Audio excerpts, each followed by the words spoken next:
হবুচন্দ্র রাজা আর গবুচন্দ্র মন্ত্রীর গল্প আপনারা শুনেছেন। এখন অবশ্য সেগুলো আমাদের বাংলা ক্লাসে এগুলো পড়ায় না, চয়নিকতা পড়ায় না, বলেও না। কিন্তু আমাদের বাংলার যারা পণ্ডিত ছিলেন তারা এই গল্পগুলো মাঝে মধ্যে বলতেন, বা বাংলাদেশের যে কোনো কলেজের তো দূরের কথা, স্কুলের যারা হাই স্কুলের শিক্ষক ছিলেন, পণ্ডিত, তারা এগুলো বলতেন। এই গল্পগুলো আপনাদের যারা আমাদের বয়সী বা যারা পড়ুয়া তারা জানেন, বা আমাদের আগের যারা তারা তো জানেই। তাহলে যে হবুচন্দ্র এক বেকুব এক রাজা ছিল দেশে দুনিয়াতে, আর তার গবুচন্দ্র মন্ত্রী ছিল। কি উদ্ভট সব কথাবার্তা বলে, কাজ করে জনগণের জীবন অতিষ্ঠ করে তোলে, মানে প্রজাদের জীবন অতিষ্ঠ করে ফেলে এই হবুচন্দ্র রাজার গবুচন্দ্র মন্ত্রী। এই গল্পটা শুধু আমরা শুনেছি বা আমরা নাটকে দেখেছি, কিন্তু রিয়েলি একটা দেশ আছে, সেই দেশটা উগান্ডা নয়, সেই দেশটা আপনার নাইজেরিয়া নয়, সেই দেশটা খোদ বাংলাদেশ। আপনাদের কিছু উদাহরণ দিই, তাহলে বুঝতে পারবেন। আবারও বলি, আপনাদের আগে গল্পটা, হবুচন্দ্র রাজার গবুচন্দ্র মন্ত্রীর গল্পটা আপনাদের যারা জানেন তারা তো জানেনই, যারা জানেন না তাদের বলি। মানে একটা এমন এক দেশে একটা রাজা ছিল, যে রাজা হলো সকল কিছু সিদ্ধান্ত নিতে উদ্ভট, তার উজির সহ, এবং জনগণকে, দেশের সাধারণ প্রজাদের জীবন, ব্যবসা বাণিজ্য, আইন শৃঙ্খলার 12টা বাজিয়ে দেয়, সোজা কথা অতিষ্ঠ হয়ে যায়। মানে হজবরলা যা ইচ্ছা তাই করে। রাজা কেউ কিছু বলতে পারে না, কারণ রাজা তো রাজাই, ফাঁসি দিয়ে দিবে, শুলে সরাবে। আর মন্ত্রী তো সামসা, মানে যেমন তাহার রাজা তেমন তার গবেট মন্ত্রী। রাজা যা বলে তা তার উজির যারা আছে, মন্ত্রীবর্গ, সব হ্যাঁ হ্যাঁ হ্যাঁ করে। মানে রাজা যদি আজকে বলে সূর্য না উত্তর দিকে উঠছে, মন্ত্রী বলে হ্যাঁ মশাই, হ্যাঁ রাজা মশাই, হ্যাঁ। সেই মানে যেরকম গান ওইরকম সারিন দেওয়া যায়, যেরকম গাতক ওইরকম সারিন দেওয়া, যা বলবে তাই হ্যাঁ হ্যাঁ। অথবা মন্ত্রীও যদি একটা পাগলা বুঝ দিয়ে দিল রাজাকে, রাজা বলে হ্যাঁ হ্যাঁ ঠিক বলেছ। বিষয়টা এরকম। একটু উদাহরণ দিই আপনার, উদাহরণ দিলে আরো ভালো হবে। একেবারে বাংলাদেশের সাথে একবারে মিলে গেছে। যারা কমেন্ট, আমার কমেন্ট বোঝা যাচ্ছে কিনা দয়া করে জানাবেন। জি, আমাকে স্পষ্ট দেখা যাচ্ছে কিনা। আমি আসলে অসুস্থ, তো বেশি লাইভে যেতে পারি না। অনেক লাইভ আজকে শুধুমাত্র, তাও সাইফুল বাতেন টিটুর সাথে একটা রেকর্ডেড, সেটা আর কোনো লাইভে যায়নি। শরীরের অবস্থা ভালো না, পাশাপাশি কিছু গ্রন্থ অনুবাদ করতে হচ্ছে, সেগুলোর জন্য প্রচুর সময় ব্যয় করতে হচ্ছে, যার জন্য আমি নিয়মিত, আবারও বলি, একদিকে অসুস্থ, আর এদিকে আমার কিছু বই, কিছু হিন্দি বই, কিছু সংস্কৃত বই, এগুলো অনুবাদের কাজ করতেছি। তো আর নিজেরও তো মৌলিক গ্রন্থ রচনার জন্য সময় দিতে হচ্ছে, যার জন্য লাইভে অত আসতে পারতেছি না। কিন্তু না এসে উপায় থাকে না। দেশের এমন পরিস্থিতি যে আপনি কথা না বলে থাকতে পারবেন না। দেশে এই যে হবুচন্দ্র রাজার গবুচন্দ্র মন্ত্রীরা কি কি করতেছে, আর দেশের জনগণের জীবন কিভাবে অতিষ্ঠ করে দেয় তার একটু উদাহরণ দিই। এই যেমন আমাদের হবুচন্দ্র রাজা, হ্যাঁ আমাদের হবুচন্দ্র রাজা বলেছেন, বিএনপি 2022 সালে সংস্কারের কথা বলেছে, তখন আপনারা কথাই ছিলেন। এটা হলো আমাদের হবুচন্দ্র প্রধানমন্ত্রী এই কথা বলছে। তারপরে শুনেন, আমাদের আমাদের মুসলেখা আর বলছে, আমাদের এই হবুচন্দ্র রাজা কি বলেছে শুনেন, তারেক রহমান, যে হবুচন্দ্র রাজা মুসলেখা প্রধানমন্ত্রী কি বলেছে, আমি জানি এটা এটা আসছে ইন্ডিপেন্ডেন্ট টিভিতে, ইন্ডিপেন্ডেন্ট নিউজে। আমি জানি সমগ্র দেশের মানুষ, শুধু ঢাকা শহর না, বাংলাদেশের সকল জেলা উপজেলায় বহু মানুষ বিদ্যুতের কষ্ট ভোগ করছেন এই মুহূর্তে। এই যে বিদ্যুৎ সমস্যা, এই সমস্যা স্বৈরাচারের অপরিকল্পিত বিভিন্ন পদক্ষেপের জন্য আজকে বিদ্যুৎ ও জ্বালানির এই অবস্থা। এই হবুচন্দ্র রাজার তারেক রহমান এই কথাটা বলছে। আরো কি বলেছে, আরো কি করেছে শুনেন। অনির্বাণ চৌধুরী একটা পোস্ট দিয়েছেন যে শেখ হাসিনার করে যাওয়া ভবন উদ্বোধন করলেন, নাকি চেরাগের দৈত্যের কেরামতিতে 6 মাসে ভবন কমপ্লিট। নিউরো সায়েন্স হাসপাতালের 500 শয্যার নতুন ভবন উদ্বোধন করলেন হবুচন্দ্র রাজা, তারেক রহমান। একটা বিল্ডিং 6 মাসে বানায় ফেলাইছে। তার সরকারি আসছে 4 মাস যাবত, উদ্বোধন করা শেষ। এটা নাকি সে করছে, অথচ এটা কিন্তু আওয়ামী লীগের সরকার আমলে জননেত্রী শেখ হাসিনা এটা করেছেন। আচ্ছা, আরো কি করেছে আমাদের আগে আমরা আমাদের হবুচন্দ্র রাজার বয়ানগুলো শোনায়, পরে তার গবুচন্দ্র মন্ত্রীদের কথা আসতেছে। আমাদের হবুচন্দ্র রাজা সময় টিভি নিউজ আসছে, 71-এ ভুল করেছেন, 96-86-তে ভুল করেছেন, এখনো মানুষকে বিভ্রান্তি তৈরি করেছেন, মানে আওয়ামী লীগের উদ্দেশ্যে বলছে। এটা আমাদের হবুচন্দ্র রাজা। আচ্ছা, তারপরে কি বলছে তারেক রহমান, আরো দেখি, আরো কি কি বলেছেন উনি, একটু দেখি। সবচেয়ে হাস্যকর ব্যাপার এবং মজার, আমাদের যে হবুচন্দ্র রাজা আর গবুচন্দ্র রাজা এগুলো তালিয়া বাজাইতেছে, এবং তার অন্তঃসমাজ শুনেন। এটাও সময় টিভি নিউজ আজকেরই। উনি লিখেছেন, সব উপজেলা স্বাস্থ্য কেন্দ্রকে 151 শয্যা উন্নীত করা হবে। মজার বিষয় হলো সবগুলো 150 শয্যা আছেই, মানে একটা করে শয্যা বাড়াবে। আচ্ছা, আবার দেখি আমাদের হবুচন্দ্র রাজা আরো কি বলেছে, দেখি।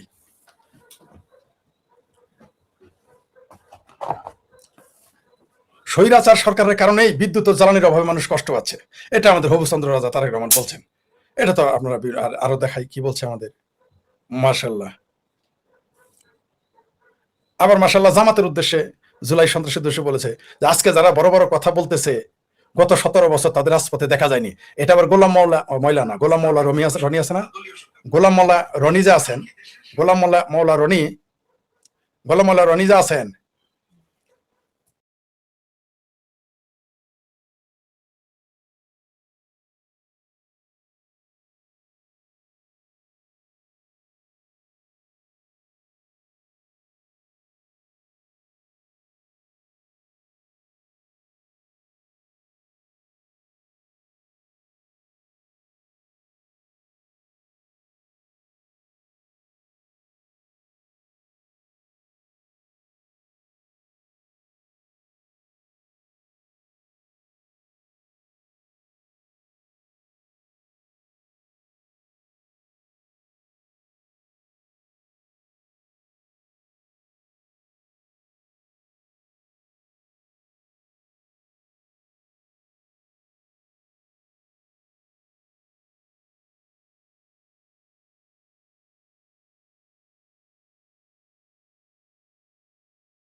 দুঃখিত নেটওয়ার্কের সমস্যাজনিত কারণে। জি, যেটা বলতেছিলাম, আমাদের আমাদের হবুচন্দ্র মন্ত্রী আরো কি কি বলেছে, রাজা কি বলেছে আরো শুনেন, যে এর চেয়ে সত্য কথা আর হয় না, ধর্মপুত্র যুধিষ্ঠির এমন নির্জলা সত্য বলতে পারেন কিনা সন্ধ্যা। এটা গোলাম ময়লা রনি, অতটুকু গোলাম ময়লা রনি লিখেছেন। তারেক রহমানের ডিবিসি নিউজে আসছে এটা। আজকে যারা বড় বড় কথা বলছে গত 17 বছর রাজপথে তারা কোথায় ছিল, যাই এটা তাদের ব্যাপার। আচ্ছা, তারপরে দেখি আমাদের হবুচন্দ্র রাজা আরো কি কি মহান বয়ান দিয়েছেন, আপনাদের একটু শোনাই, আর দুই একটা শোনাই, তারপরে তার গোবচন্দ্র মন্ত্রীদের কথা।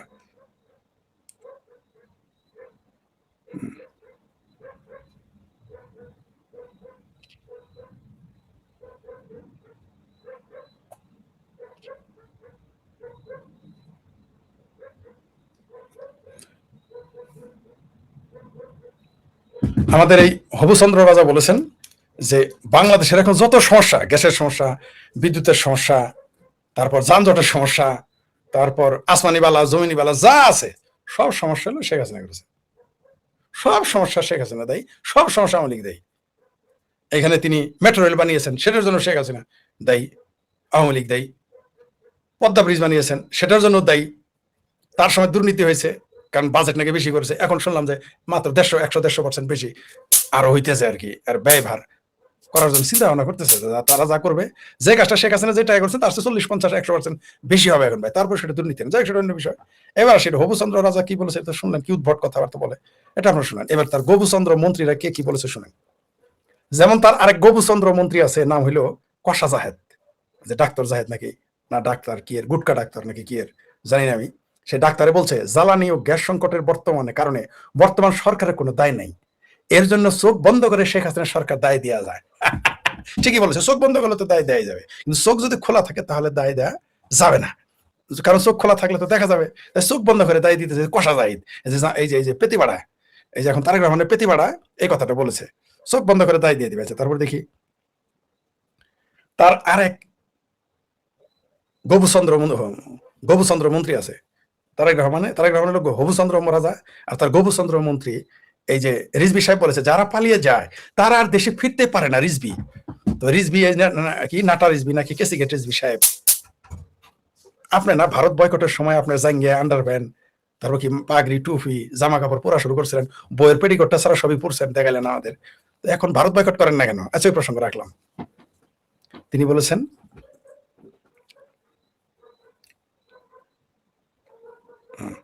যে ফিরে আর আসে না, যে পালিয়ে যাওয়া শাসক আর ফিরে আসে না। তো তার নেতা 17 বছর কোথায় ছিল? ওমরা করতে গেছিল না হজ করতে গেছিল বিলাতে?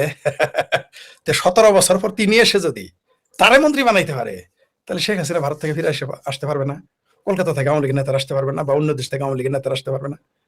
রিজভি সাহেব ভুলে যায় যে উপর দিকে থুতু দিলে নিজের গায়ে পড়ে, মানে চালনে কয় সুই সেদা কেন তুই? মানে চালনে শুইরে বলে, মানে চালনে শুইরে বলে তুই কেন সেদা? চালনে শুয়ের সেদা একটা থাকে, আর চালনে তো পুরা শরীরই সেদা। চালন হয়ে শুয়ে রাখে তুই কেন সেদা? এলো রুহিল কবির, এতে চোখ খোলা যাও নাই রাজনীতিবিদে। অবশ্য রাজনীতিবিদ হইতে গেলে আপনাকে বেসরম হইতে হবে, তাছাড়া আপনার উপায় নাই। তারপর দেখি তার আরেক মন্ত্রী কি বলছে। তার আরেক শিক্ষামন্ত্রী আছে না, বিরাট বড় শিক্ষামন্ত্রী, তিনি বলেছেন ওই যে কি মিলন হবে কত দিনে, পোলাপানে বলছে, ওই যে সেই মিলন।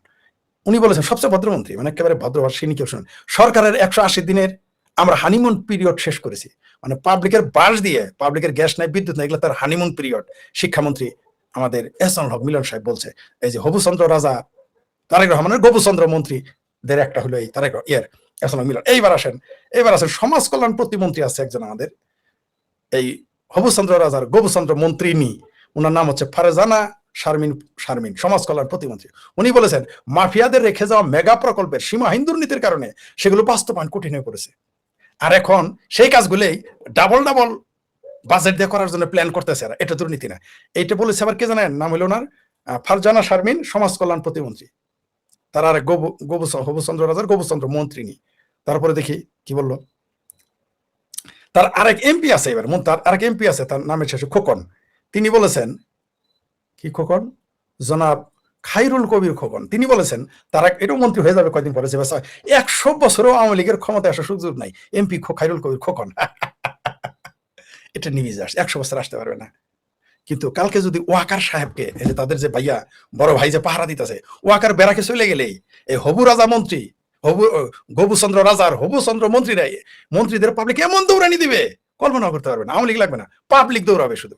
27 সালে আর 1 বছর কিন্তু টিকতে পারবে না। কিন্তু কি বললো, 100 বছর আওয়ামী লীগ আসতে পারবে না। এটা হলো আমাদের হবুচন্দ্র রাজা তারেক রহমানের গোপুচন্দ্র এমপি খাইরুল কবির খোকন বলেছে। তারপরে এবার আসেন, এবার আর কে দেখি আরো ভদ্র দেখি। এই যে আরেকজন আছেন, খুব ভদ্র মানুষ, উনি হচ্ছেন আরেকজন আছেন প্রতিমন্ত্রী, আরেকজন আছেন কি যেন নামের ভুলে গেছি গো। হ্যাঁ, এর নাম যেন কি, আচ্ছা এর নাম যেন কি, উনি বলেছেন দক্ষিণ এশিয়ার সবচেয়ে জনপ্রিয় নেতৃত্ব তারেক রহমান। প্রতিমন্ত্রী সাহেব বলেছেন দক্ষিণ এশিয়ার নাকি সবচেয়ে জনপ্রিয়। এত জনপ্রিয় এই যে হবুচন্দ্র রাজা তারেক রহমান, তো সেনাবাহিনী বেড়াকে যায় না কেন? সেনাবাহিনীতে পাহারা দিতে হয়, বুলেট প্রুফ গাড়ির মধ্যে, কাছের মধ্যে নামাজ পড়তে হয়। এত জনপ্রিয় যে তাকে এখনো এই 4 মাস, এই যে 180 দিন হয়েছে, ঠিক আছে, হানিমুন পিরিয়ড, এই হানিমুন পিরিয়ডেও তাদের এখনো সেনাবাহিনী বেড়াকে নিতে সাহস পায় না। আওয়ামী লীগ নিষিদ্ধ, ছাত্রলীগ নিষিদ্ধ, তারপরেও সেনাবাহিনী বেড়াকে যাইতে পাঠাইতে পারে না। এইরকম জনপ্রিয় তিনি, এত জনপ্রিয়। এই জনপ্রিয়কে বলেছে জামাতের, এই বলেছে এটা নাকি ফ্রডিং নির্বাচন হয়েছে, সে নাকি পাশই করে নাই, এটা নাকি জালিয়াতি নির্বাচন হয়েছে, জামাতে ক্ষমতায় চলে যেত। এটা আমরা বলি নাই, এটা হবুচন্দ্র রাজার গোপুচন্দ্র মন্ত্রীদের যে সহকারী পার্টনার আছে জামাত বলেছে, আমরা বলি নাই। তারপরে কি বলেছে দেখেন, আরেকজন আছেন আমাদের আমির খসরু মোহাম্মদ চৌধুরী, আঙ্গরের অর্থমন্ত্রী কি বলছে জানেন? আমরা ফুলবাড়িতে উন্মুক্ত পদ্ধতিতে কয়লা তুলতে যাচ্ছি, আর কোনো উপায় নাই। এখন আমাদের আনু কাকা কোথায়, কমরেড আনু বিহারী, উন্মুক্ত পদ্ধতিতে কয়লা তোলা কি কয়লা তুলতে যাচ্ছে, এটা কি পরিবেশের জন্য ভালো? এখন আনু বিহারী কোথায়, চিঙ্কু বামেরা কোথায়, চক্রবর্তী মেঘমুল্লা এখন ভাগছে ছাত্র ইউনিয়ন ছেড়ে, এরকম সব বামেরাই ভাগে দিন শেষে। তো তাহলে এরা কোথায়, এখন মিছিল টিছিল করে না কেন? এটা যদি আওয়ামী লীগ সরকার করতো তাহলে দেখতেন বামেরা কি মিছিল করতো।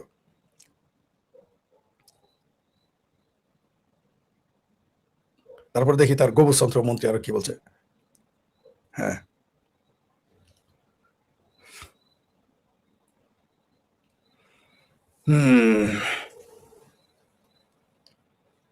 আবার তার আর এক মন্ত্রী, আবার এই হবুচন্দ্র রাজা তারেক রহমানের গোবুচন্দ্র মন্ত্রী আছে, উনি হচ্ছেন ক্রীড়া প্রতিমন্ত্রী। তিনি বলেছেন বাংলাদেশের ইতিহাসে জনাব তারেক রহমানের মতো প্রধানমন্ত্রী আগে কখনো দেখেনি, জানেন এখন। ঠিক বলেছেন, তারেক রহমানের মতো প্রধানমন্ত্রী আগেও কোনোদিন দেখে নাই, ভবিষ্যতেও কোনোদিন এরকম হবু রাজা কোনোদিনই তারেক রহমানের মতো মুসলেখা সরকার আসলে কেউ দেখে নাই, দেখবেও না, এটা বলে নাই। মানে তেল মারতে এত তেল বায়ে পড়তেছে তারেক রহমানের জন্য এই মুসলেখা। রাজনীতি নিয়ে শেখ ফরিদের গুরুত্বপূর্ণ বিশ্লেষণ। তেল মারতেছে। এবার আসেন আরো দেখি তার হবুচন্দ্র রাজা তারেক রহমানের গোবুচন্দ্র মন্ত্রীরা আর কি বলেছে, তারা আমরা আরেকটু দেখি। আচ্ছা, কোথায় গেল, কয়েকটা আপনাদের শোনাই।